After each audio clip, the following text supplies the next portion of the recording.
Hey, True Believers, Englentine here. Let's not waste a lot of time on introductions. It's Maneater's #1 by Chelsea Cain. This book was literally created out of hatred for the people who reacted poorly to the Mockingbird Feminist Agenda t-shirt. You're going to enjoy this one, so kick back, relax, and let's get this party started. I know you're gonna dig this.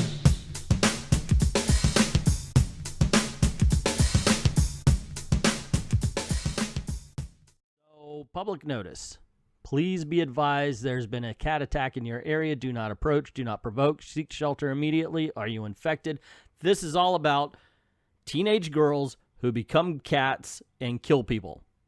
And it's all about how society fears women. And that's why we keep them down. And I don't know what world Chelsea Cain lives in, but she lives in a world apparently where little girls draw cartoons like this. In the near future, a hero will rise. She will set her people free, and the world will know her name, Tampon Woman. Mwahaha! My castle of patriarchy is complete. No one can stop the systematic domination of women now. Not so fast, Mr. Misogyny. Yeah, seriously. 12-year-old girl. Okay. Ready? Aim. Fire. The personal is political. Okay, so we now know that Chelsea Cain has never spent time around children, and I think that's a good thing. I honestly think this is a good thing that she never spends time around children, actually. I have to... Wow. Okay, so let's unpack this. 12-year-old girl, spoiler alert, by the way, if you haven't recognized that by now. This girl's prepubescent. She hasn't had her period yet. Yeah. And she lives with a single dad, we're about to find out. So this father has not bought tampons and had the talk the whole 9 yards. This is an amazing misunderstanding of kids. It's an amazing misunderstanding of character. However, if you're looking for an agenda, if you're looking to piss off people, then hey, Chelsea Cain knows how to do that, I guess. Actually, no, she doesn't really. This is just kind of one of those things that go, you know what, it's just a bad choice. You could have literally written a decent story. It's cat people. We've seen this before. If you watch a Nastassja Kinski movie from the 1980s called Cat People, it's done. You're doing old work, Chelsea. You're not original in any way, shape, or form. And if you really want to know how out of touch with kids Chelsea Cain is, she then says, so that's my dad after he comes in. She says, that's my dad. He's not what some people think of when they picture a cop. And this is what Chelsea Cain has a 2018 12-year-old girl think of as a cop. Don Johnson and Tom Selleck. Now, granted, if you're in the 80s, Don Johnson, Tom Selleck, that works. But judging by the pussy hat on this girl's head, it ain't the 80s. Oh, and by the way, has anybody else noticed everything about this book? You have, she's wearing the pussy hat. It's about cats. Get it? Get it? People are afraid of cats. People are afraid of the pussy hat. People are afraid of the pussycat hat. People are afraid of women. Are we getting that yet? Has it not been hammered into you yet? This is all agenda, no story, and obviously she has no sense of character. Well, kind of. Let me stop here so you know where I'm standing, where you know what position I'm standing for here. I understand. Chelsea, I understand. You're trolling. This entire book is a troll. She even said so. I'm putting all of this stuff in to piss off those comics gators and piss off people like this. This isn't meant to really be taken seriously, which is sad because she could really do something with the story of cat people to tell a modern day story, but unfortunately she's decided to troll. She's pissed off and she's lost all sense of reality and all sense of, I don't know, sense of self almost. She has an idea of what things are or how things should be, that she doesn't realize what things are, and she cannot accept it. And I think that's one of the bigger problems. This, like I said, this is a decent premise. It's been told before, like I said, but I don't know. She's pissing it away to make a point. And that's what she did with her career in Marvel as well. So, just to be clear, I know she's trolling and I'm jumping in. Why? Because I thought I'd have fun with the book. Because what a trash fire. What a trash fire she made her career, and what a trash fire this book is, considering what it could have been. So we meet the little girl's dad, and we find out he's a detective. He's apparently, while he was biking, was called away to a homicide, and he shows up in his biker outfit. I'm not sure that's how they do things, really. You know, I'm very much used to the TV shows and movies where they show up in suits and they have the badge, but not a detective. Can't really tell you, but here you go. Now, just to make a point here, I'm going to bring this page back up. This is what we're told her father is. It's basically breaking him down to just a few very, I don't know, this would be what your kid would notice. You know, because your kids really don't know who you are. They only know what you tell them and what they can see. So it's very basic. And if this story was completely told by the point of the view of the daughter, I think it would be sufficient. This is all we would need to know about him. And this would be a clever way of doing things, a clever way of showing it, because once again, it should be from the point of view of the kid. Unfortunately, this is still all the characterization we're going to get of the dad, all the while we shift points of view to the dad. Anyway, like I said, we join him at a homicide previously, or I guess continuing our story. She says, my dad says that being a homicide detective is just like any other job, and it shows him he's holding 2 cups of coffee. His partner, I guess, is wearing a weird dress and a collar.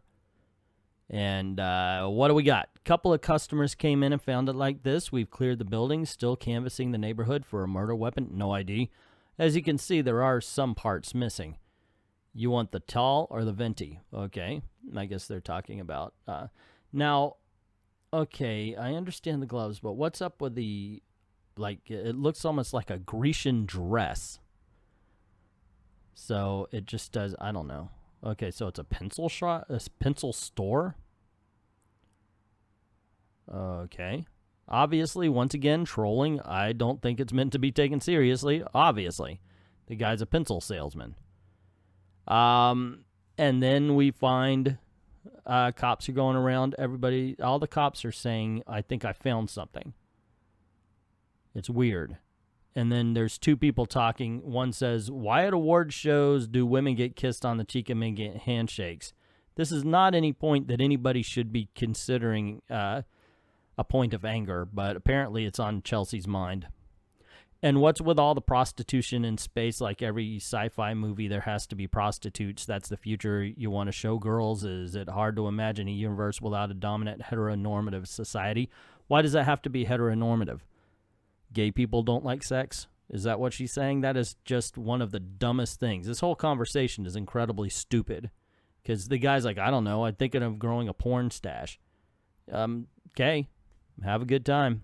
I mean, you gotta pick a tone, is what I'm saying. Pick a tone. What do you really want to do? What do you really want to do with this story? It just, I don't know. But yeah, all the cops are saying that, and the conversations are very much just nonsense.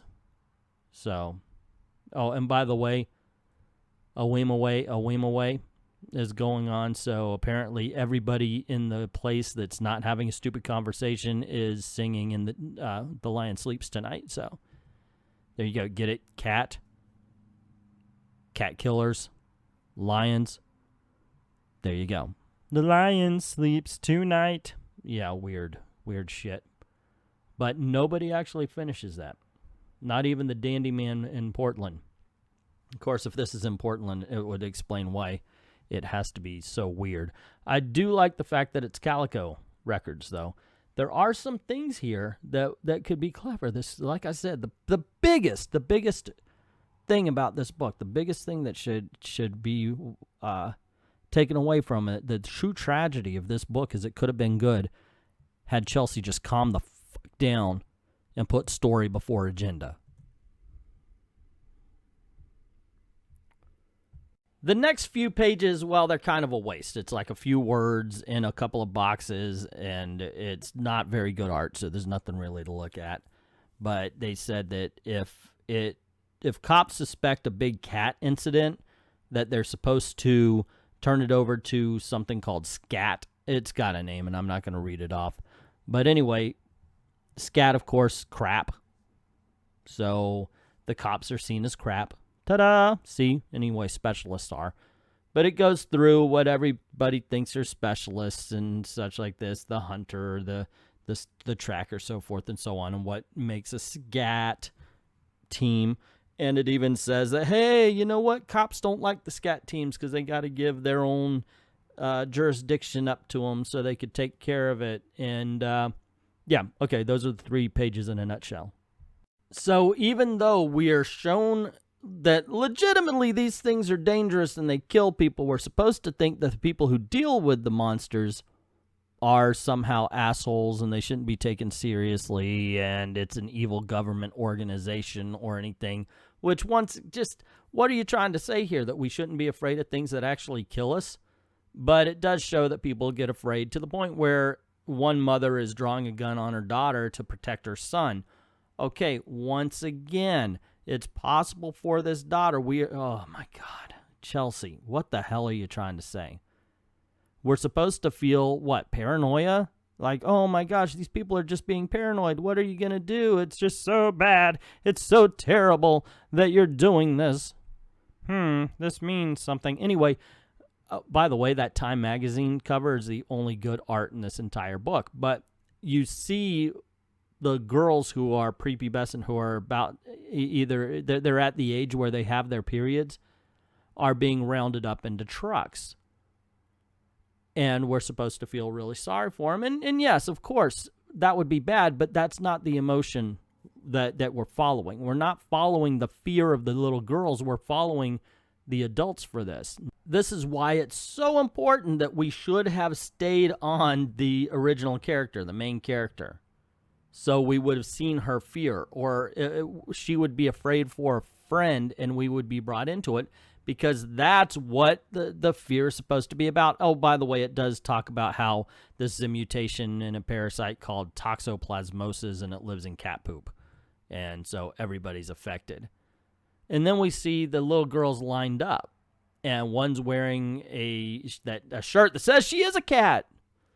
And then another one says girls can do anything, not bad, fight like a girl, okay, feminist, no, not that young, not unless they've got agenda-laden parents. Once again, you're not writing real characters. If you followed the character and you showed the fear of being caught, a fear of being found out that you had your period, and a fear of being taken away from the dad that supposedly she loves, then we're following, then we're worried about that character. But unfortunately, once again, agenda over story. I'm going to say it over and over again while we're doing this. The big tragedy of all of this is that this could have been a really good book. Very important to remind you that the Catwomen are an analogy for strong women. Okay, remember that. They're the big pussies. They're the big pussycats, pussycat hats, women's march, strong women. You are now afraid of them. You're paranoid. You have to round them up. You have to keep them down. You have to keep them away. You have to treat them like the other, or they will kill you.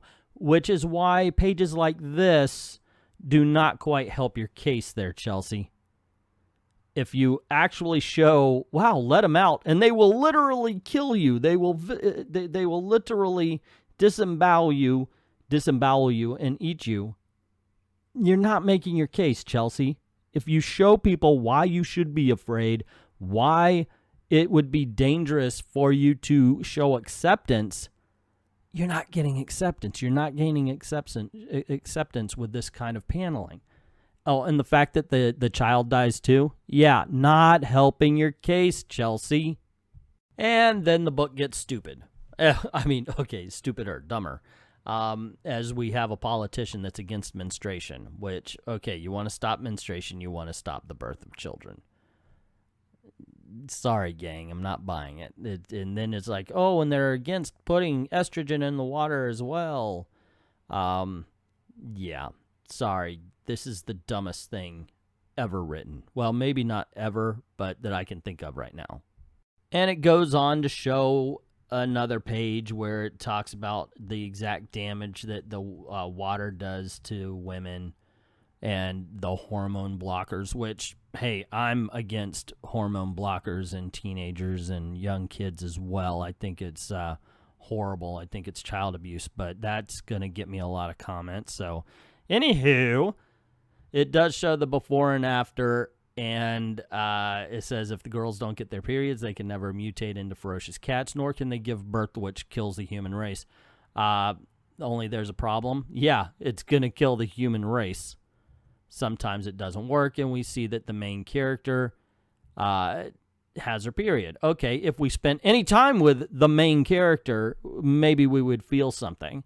But we've literally spent no time, so doesn't matter. She's a brush-off character. We don't care. Plus, the book is really bad. I mean, it's not just a little bit bad. It's really, really bad. It could have been an awesome story. There could have been some analogies here. It was done. I told you, it was done so much better in Cat People. And I recommend you see that movie instead of this, obviously. But this is really, really bad. It's the epitome of agenda over storytelling, and it fails so remarkably. It's almost worth reading because of the failure. And I've got a theory here that if you count the number of YouTube channels that roasted this, you could probably count the amount of comic books sold for this issue. There's more to this book. I think I'm going to make it its own video. Don't forget to click like, share, subscribe, hit that notification bell, and don't forget to go on over to Patreon. Links in the description below. Drop $1 in the till. Helps keep the lights on and helps us keep making videos for you. Like, thank everybody who's already done that, and to everyone, all of the true believers, thank you very, very much for watching.